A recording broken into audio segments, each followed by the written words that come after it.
Hello, lovelies. Welcome to this episode of Lessons from the Universe with Jennifer Hall. I look forward to sharing my channeled message with you today, and if you love it, please remember to like, share, review, and subscribe.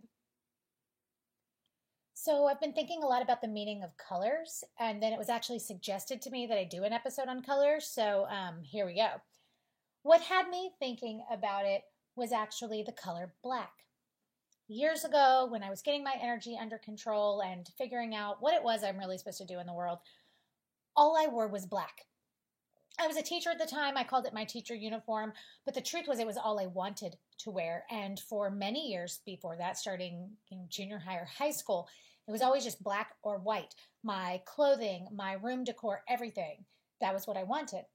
And when I was teaching, I had a dozen black pants and a dozen black tops, and it was easy, but it was more than it just being easy. I wanted to wear black. I desired it, I craved it, I needed it. It was all I was attracted to was black. And I wanted everything to be that as much as possible. Of course, my classroom was quite colorful, but that was I don't know, it was supposed to be, right? So people would even like make fun of me. The music teacher early in my career was one who loved to give me a hard time for wearing black. Here I was this bubbly person, and yet I was always apparently looking like I was going to a funeral. But it never swayed me. It didn't bother me. I learned years later that wearing black serves a purpose, that it is very grounding when we are sort of all over the place, that it is a good way to be calmed. It is a good way to claim strength and demand respect. There's an element of power and authority there, and that it's really, well, grounding. And that certainly makes sense to me. And that was a period of time where I needed to be grounded, right? They say that black is good on your spiritual realm if you're trying to get rid of dangers and fears, banish energy that is slowing you down along your journey. And so, in reflection, the black served quite a purpose. Now, this was on my mind because my son, not so recently, has only wanted to wear black. He used to be very into, well, lots of different colors. Every day he had a different favorite color. The only color he has wanted lately is black. We looked at a number of graphic t-shirts, what the kids like. He happens to be a gamer, so all kinds of stuff like that. And even when there were many choices, he wanted the black. And he would just say, I want black. I need black. I like the black. I want to wear black. And for him, it's quite the same thing, really. It's very grounding. It's very stabilizing.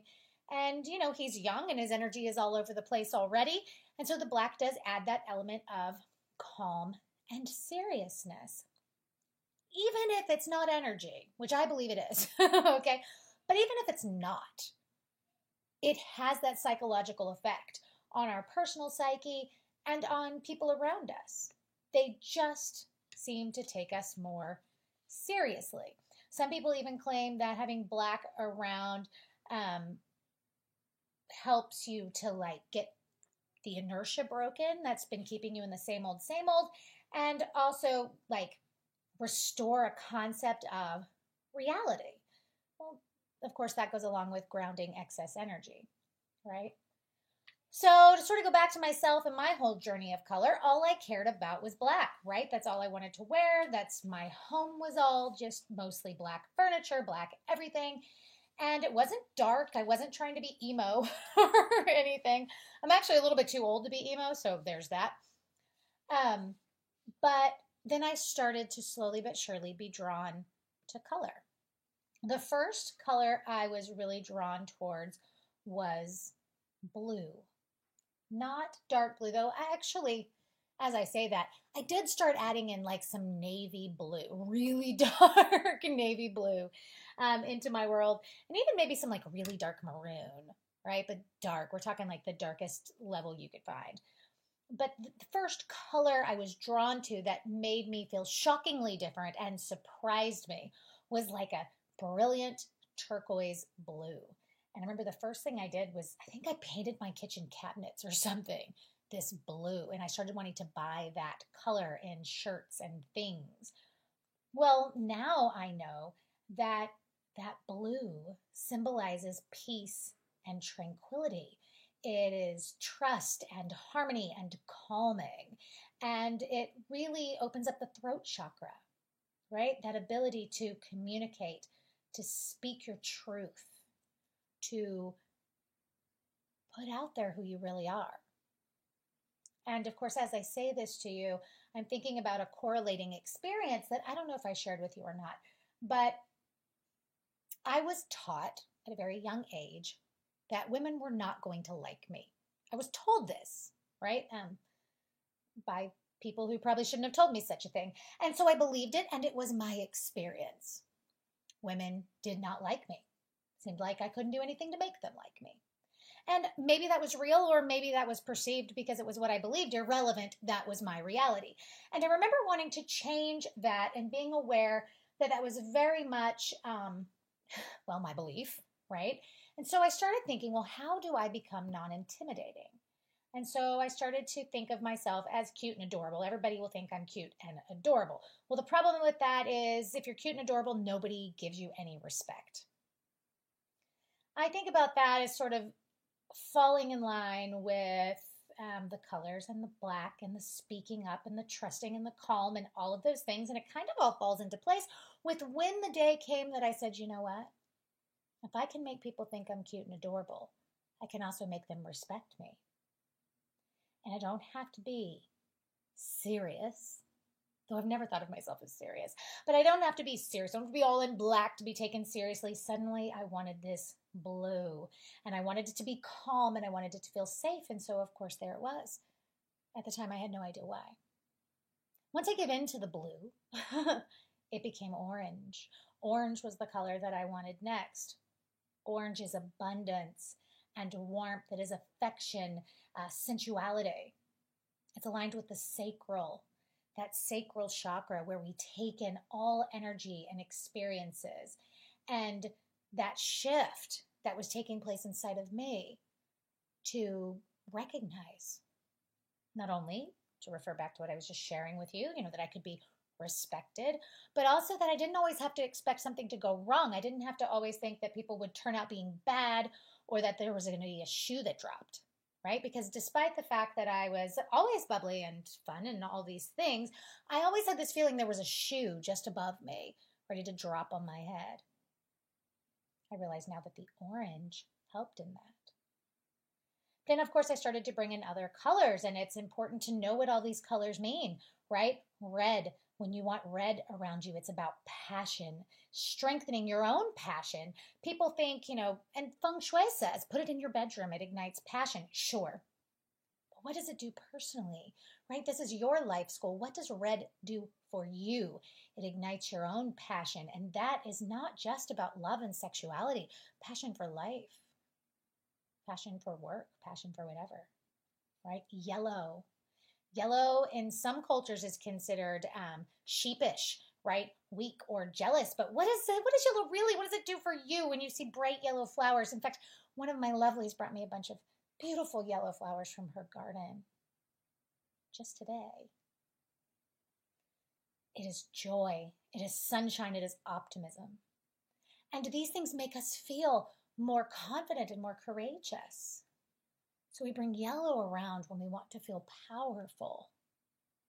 Have you ever seen a woman in a bright yellow dress? There's nothing more powerful. I don't mean pale yellow like she's trying to hide out. I mean like bright yellow. Power, right? It's true. Green is nature and the environment, youth, renewal, fertility, right? That's the heart chakra. That surprises people. They always think red is going to be the heart chakra. Red is not the heart chakra. It's the base.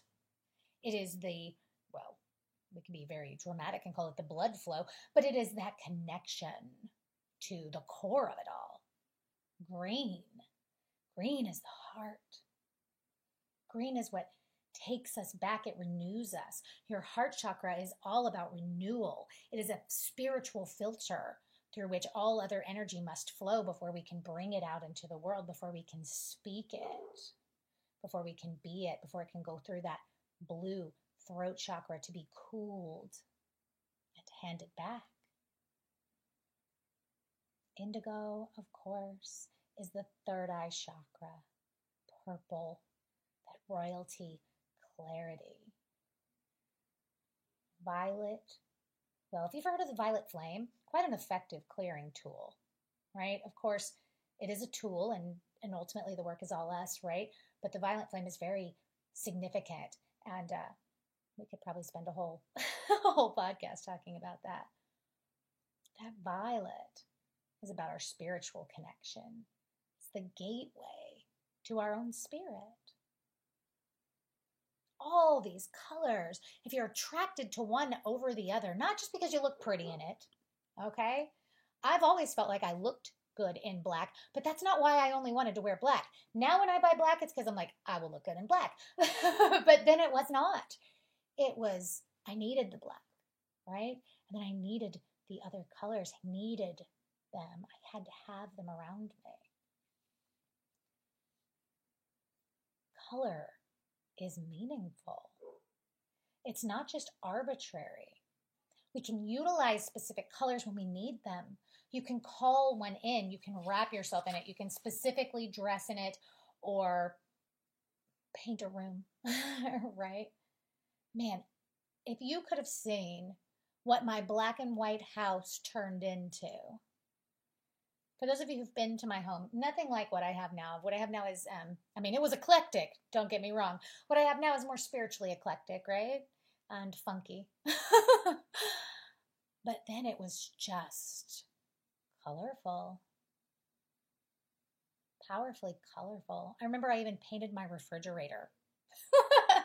I painted everything. Well, those of you who listen to, everything that I put up, you know I've gone on a painting binge just recently, but I've painted everything a very neutral, calming gray as a sort of an offset to all of the interesting artifacts and things that I have. This is nothing like that. This was color. Every room had a clear color. If you need color, embrace it. Don't try to get permission. Just paint it. Paint the room, paint the cabinets, paint the fridge, change your clothes, dye them, whatever. Let the color into your world. Let it flood into your soul, into your environment. It is important. When we go back to the chakras, right? The red feeds in from the earth. It is vital energy, creativity, expression as a physical body. We go up through the orange, and it's that what do I learn and how do I grow? It's the assimilation, right? Assimilation. How do I utilize what this life has given me? It's important, right? Those lower chakras, the root, right? The kundalini, the sacral, the solar plexus, right? The solar plexus is orange. It's that burning up, right? We burn up what is no longer useful. We destroy that organic chemistry textbook, right? We take the lessons, we take the benefits, and we release the rest. That is the orange. It's not negative. The fire is not bad. It's good. And it comes up, right? That red, orange, lighter orange, or yellow, depending on who you ask. And then it starts to go up through the cooling colors, through the green of the heart, that gateway, that place where we decide if it is worthy, if that energy, if that experience, if that lesson, if that part of us is worthy, if it is worthy of who we are, if it should really pass out through us across that narrow bridge of the throat and out of our mouths into the world, we must process it. And so as the colors flow into our life, as we think about that process, we're able to release and let go and speak only what is vital and important. This is powerful. And all of these lower chakras are what give us access to the ones that live in our head, to the ones that give us access to our awakening and our divinity, to that crown chakra, that golden, the yellow, right, or white, That's unification of personality and higher self. They come together right through that third eye, right through that place where we are royal and we have access to spirit, where we can translate pure esoteric knowledge into something useful to the human being. It gets clogged up. Not because negative energy is flowing up, but because we can only gain access to that when we're utilizing the lower chakras, which evaluate human life. So we need those other colors, the bright ones, to help us process things. Maybe this is all too abstract for you. Go back. What color do I need right now? What color crystal are you attracted to? What color clothes? What color rug do you want? How colorful is your freaking bedspread? Is it that color just because it seemed fashionable at the time, because it was cheap, because it was the best one in the store? Or is it really what you wanted? And if it wasn't really what you wanted, what would it be if it was? And pay attention to that color, even if you don't buy it and put it on the bed. Do you watch The Big Bang Theory? I love that show. I've seen pretty much every episode. I'm sure I've missed a few. And I'm disappointed it's off the air, though it had its run, it had its time. In that show, my best friend was just reminding me that Sheldon wears different colors and they mean different things.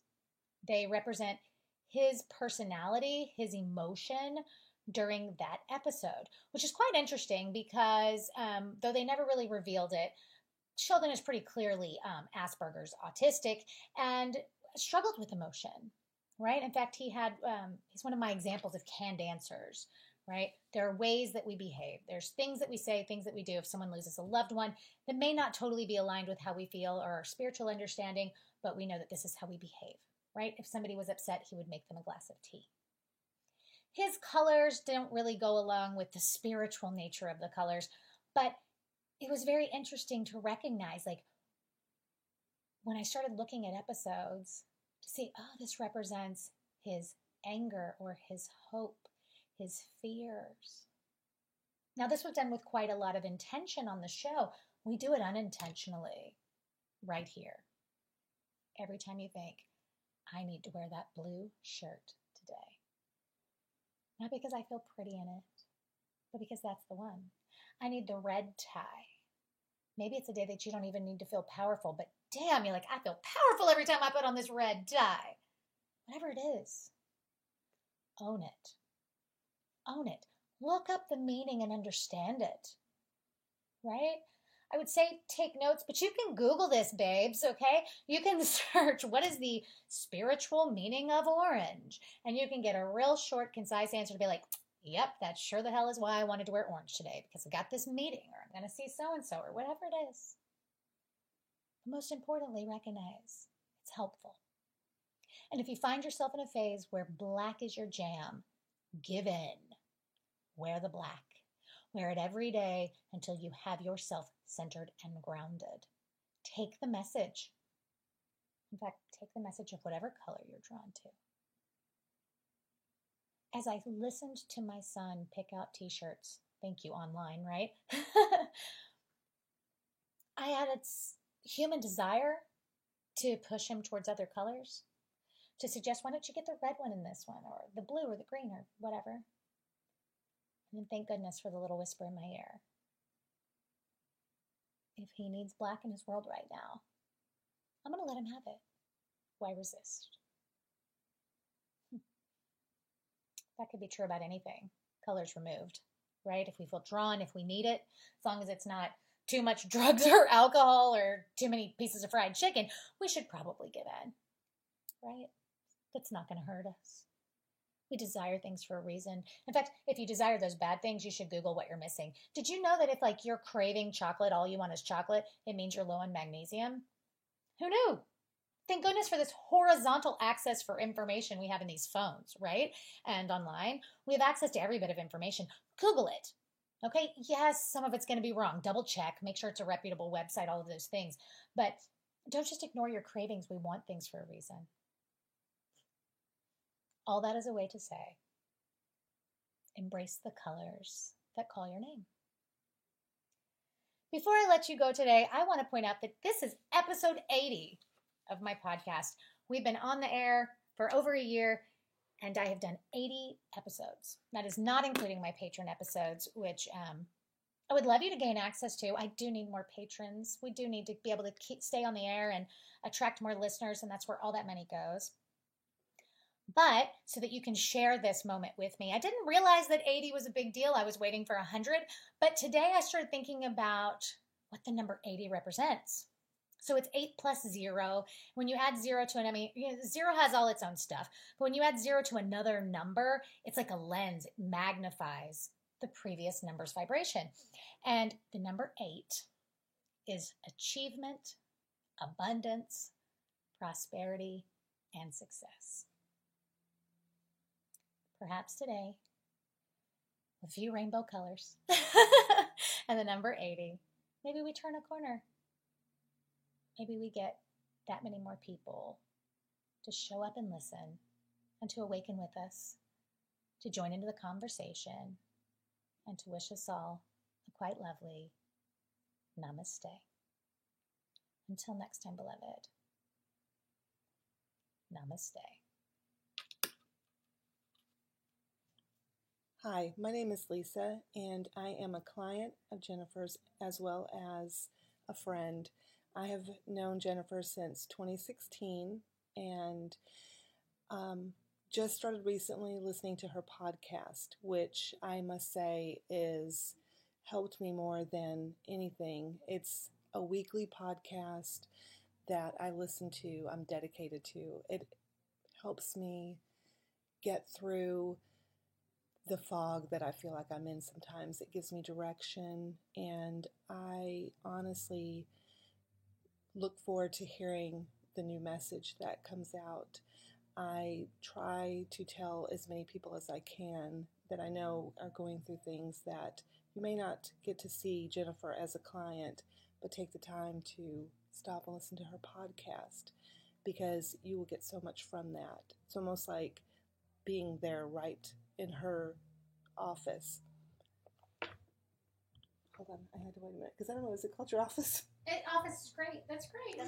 Yeah. Okay, so I feel like I'm rambling. Let me think. You're great. It's great. Okay. It's still recording though, just so you know. That's fine. We can edit it. Oh, okay. It's okay. You're perfect. Yeah, that was really good. That's great. Yeah. Okay, so